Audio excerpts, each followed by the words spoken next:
Hello everyone, welcome back to the channel. So today I'm going to tell you how to change Android notification sounds.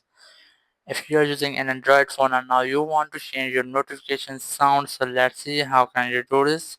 First, you have to open phone settings.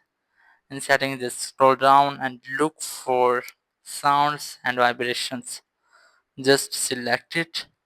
Now scroll down and here you will get the option of notification ringtone. Just select it and here you have a lot of ringtones in your phone settings. You just have to select one of them, but if you want to select custom ringtones, you just select it and select the ringtone from your gallery. And after that, here you can easily select notification. As I'm going to select this one, so just tap on it and now go back, and that's how you can easily change Android notification sound. Thank you very much for watching the video. Until the next video, bye bye.